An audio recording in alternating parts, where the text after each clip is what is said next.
Remaining hidden in the shadow by the wall, Yuto slowly drew his left arm toward himself. As the forearm fitted with the observer entered the edge of his vision, his gaze was naturally drawn to the device's surface display. The observer reacted instantly. The etched patterns across its surface, geometric markings, began to flicker softly, like faintly glowing circuitry. At first glance, the light seemed purely ornamental, but upon closer inspection, it became clear that the rotating hexagons, interwoven spirals, and dotted lines were all shifting according to a specific logic, signals being processed deep within. A moment later, a translucent information window overlaid itself across Yuto's field of view. It didn't float in the air. It was projected directly into his line of sight, layered faintly atop the real-world imagery around him. A low-intensity laser, aimed at his retina, transmitted the display through the cornea and into the visual cortex. His brain, trained by repetition, interpreted it as something visibly present before him, as if it had always existed there. The displayed information glowed in crisp, vivid font, its position adjusting semi-automatically in response to changes in brightness and motion within the background. A structural diagram followed the movement of Yuto's gaze, expanding and unfolding around the areas he focused on, its interface intuitive and fluid. The system's design filtered and layered the data without disrupting his conscious thought, ensuring the information could be perceived without overloading his senses. Reconstruction Seal, synchronization indicator, ignition factor not detected. Spatial structure, residual resonance field detected. Yuto stared at the readout, letting his thoughts sink into silence. Whatever was being detected, it was coming from directly beneath him, from the floor that visually showed no trace of anything at all. It was the exact location where that holographic console had once been. The floor had been flawlessly restored, no seams, no joins, no texture discrepancies. Its surface maintained a perfectly uniform reflectivity. At a glance, it looked like nothing had ever been there to begin with. But what the observer was detecting wasn't the structure itself. It wasn't shape, it wasn't material. It was something else entirely, like a layer of memory or an imprint left behind by an event. Not physical residue, but a subtle trace, as if the space itself had absorbed something. The actions that once took place here, the thoughts exchanged, the meaning once embedded in the object that stood in this spot, all of it lingered, like ripples in an informational field. Not a reflection of form, but a reverberation of meaning. He shifted his gaze to cycle the display, pulling up the simplified map and spatial interference log. The corridor and its connected nodes appeared in pale blue lines, but there, just beneath his feet, one point alone was flashing red, throbbing faintly like a pulse. An unfixed information layer? Normally, records are finalized the moment they are observed. Whether digital, biological, or physical in nature, the act of observation collapses them into certainty, preserving them. But whatever was lingering there had defied that law. It drifted, half-formed, still unobserved. Unresolved. It hid in the seams of the structure, like it was waiting, as if it needed an observer to give it shape. Holding his breath, he focused his awareness on the far end of the corridor. The air had taken on a brittle stillness. The faint echoes of footsteps that had once bounced off the concrete walls were slowly fading into the distance. The temperature along the wall, The vibration of the floor, the drift of the air, all of it had shifted into a different phase of silence than before. The presence of the L.I.S. personnel had fully dissipated. And with that, the tension clinging to Yuto's chest began to unspool, little by little. The unseen pressure that had wrapped itself along his spine loosened its grip, and a full breath finally found its way deep into his lungs. The certainty that he was now the only one in this place softened the edge of his nerves, offering the faintest thread of relief. The presence was gone. Only after confirming the silence did Yuto finally move. The observer sensed his intent and quietly faded the information window from view. Somewhere deep in his awareness, a faint conviction had begun to take root.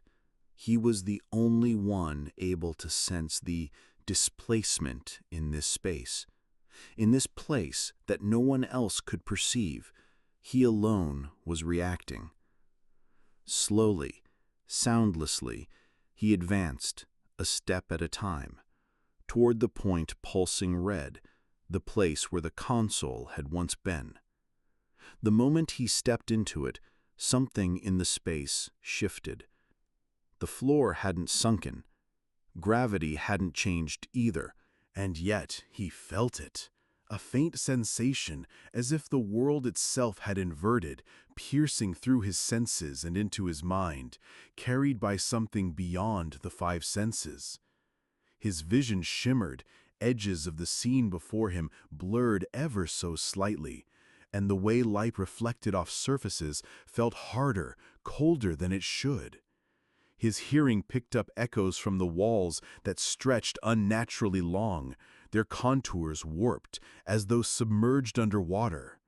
His skin felt the air thickening, clinging to him with a viscosity that made it seem as though he wore invisible layers of clothing.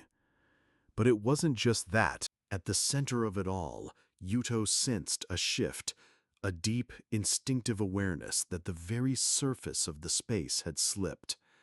It wasn't something his eyes or ears could grasp.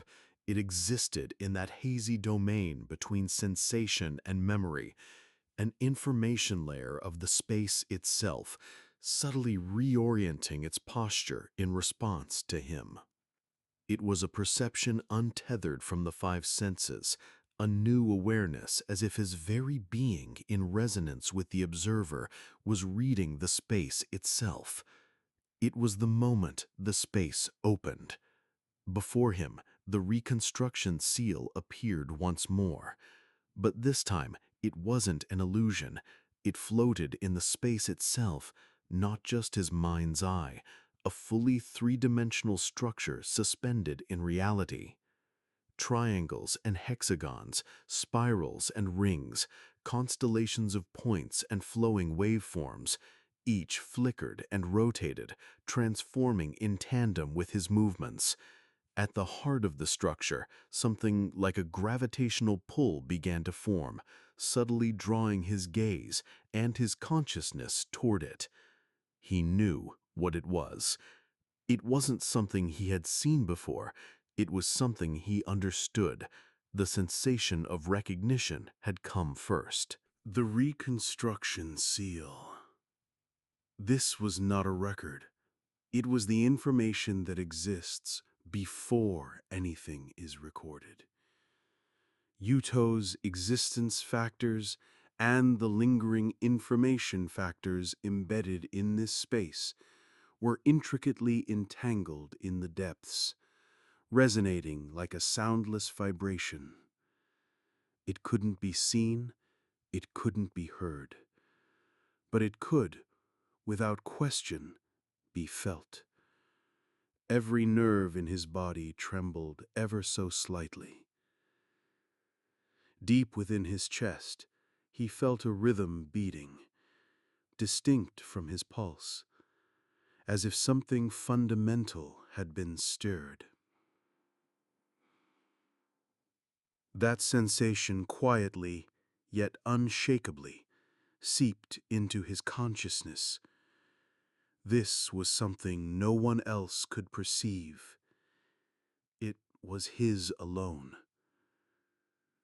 It was the truth that the memory of this space and his own existence were now, without doubt, in resonance. And that resonance was not merely a signal. It was a call.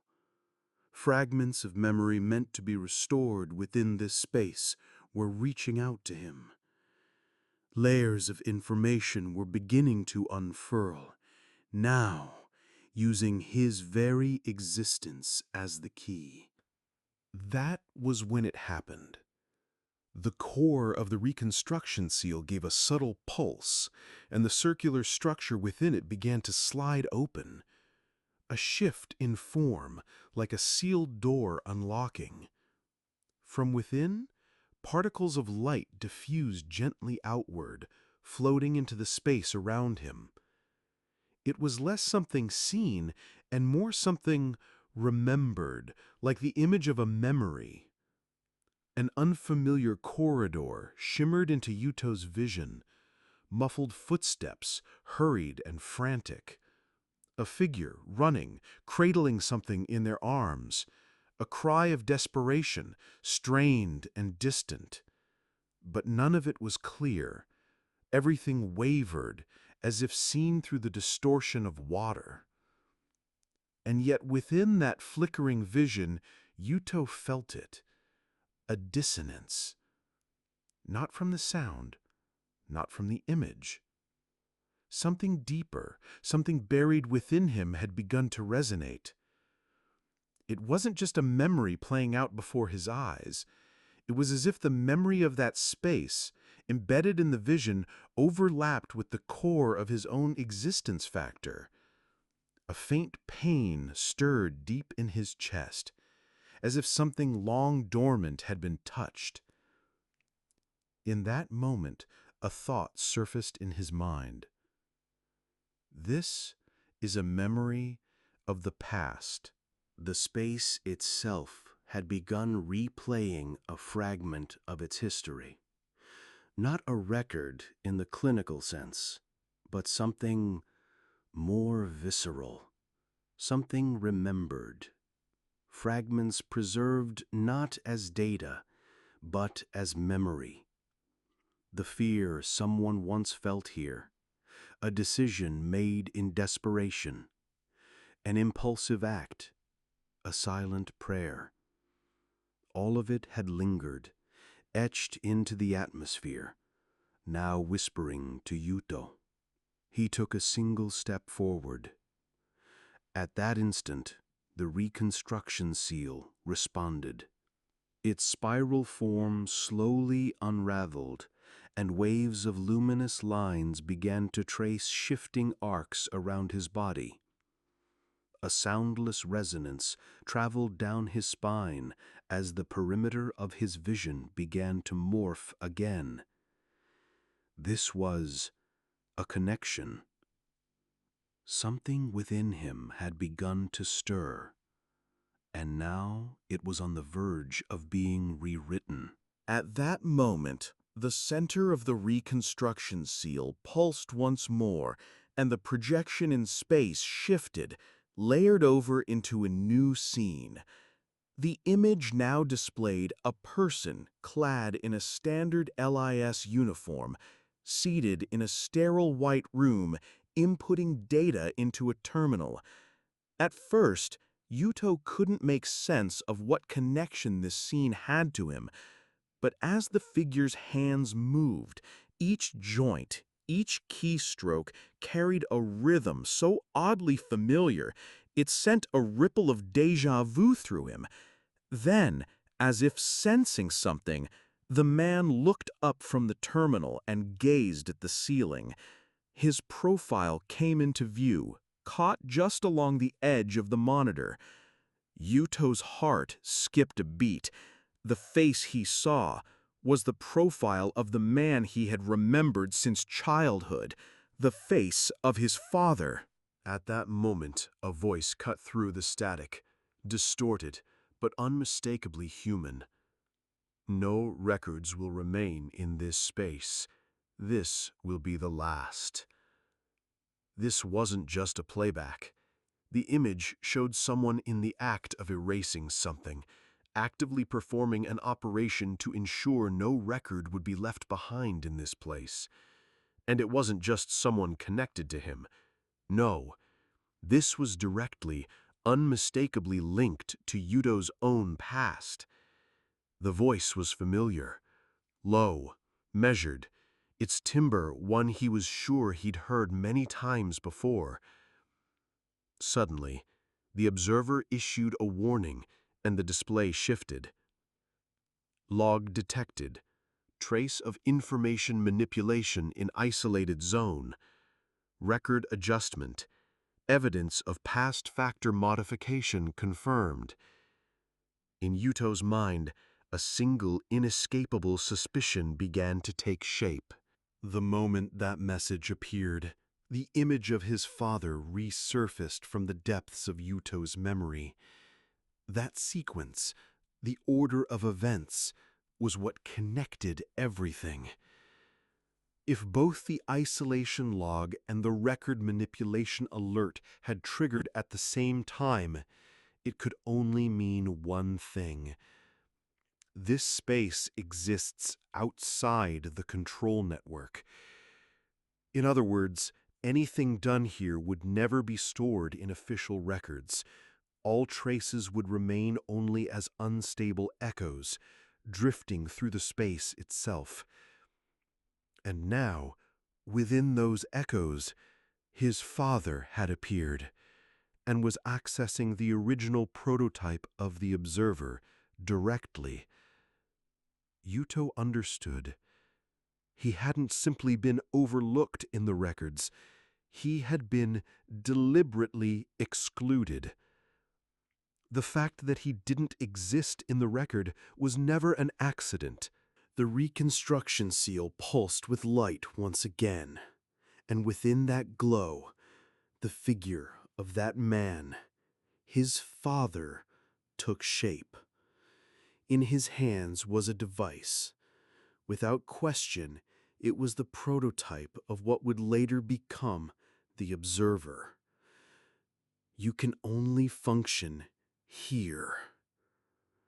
With those words, the vision abruptly severed, as if someone had sliced the memory thread clean. In the stillness that followed, Yuto drew a sharp breath.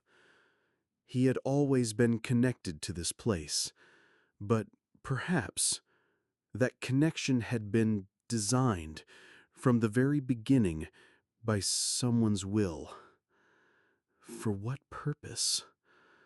And more importantly, who had tried to leave something behind, and what was it?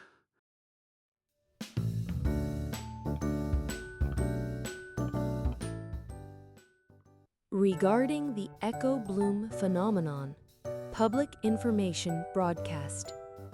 Provided by the L.I.S. Information Administration Bureau for public media distribution. This is the L.I.S. Information Administration Bureau. We are now delivering an explanatory broadcast for all citizens concerning the phenomenon known as echo bloom, or resonance blossoming, which has recently been reported in certain areas. Echo bloom, a phenomenon in which memories left behind bloom forth from the space itself. This phenomenon occurs only under extremely limited conditions, unfolding before the observer as if past events were reviving, in the form of images, sounds, and sensations. In fact, every space within our city, L.I.S., contains invisible grains of information particles. These are minute particles that hold fragments of all kinds of data: emotions, memories, actions, events. For example, In a place where someone once felt intense emotion, the feelings of that moment remain, as if soaked into the particles themselves.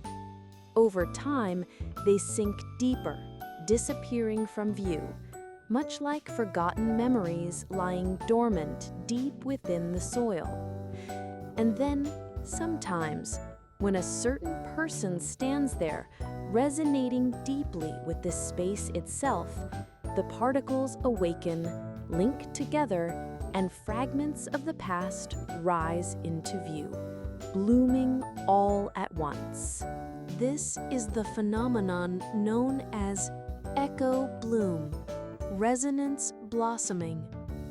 It is now thought to be not merely the playback of a recorded memory, but the blooming of events that were never recorded at all, preserved instead as the memory of the space itself. Those who witness it do not merely see images. They may catch scents, hear sounds, sense presences, and at times even feel emotions. Perhaps it is the space itself trying to show its own memories. Research by the Information Management Bureau has revealed that the urban structure of L.I.S. shares a networked information pattern strikingly similar to the human brain. In other words, the city itself functions as a vast cognitive apparatus, and echo bloom could be seen as a kind of rekindling of its memories. Please be assured, echo bloom is not a dangerous phenomenon. However, because it may touch upon intense emotions or deeply personal memories, we ask that you report any occurrence to the Records Bureau or a mental care desk. If the memory of someone from long ago blooms through you, the observer, then it means that somewhere in this city there still exists a story yet to be told.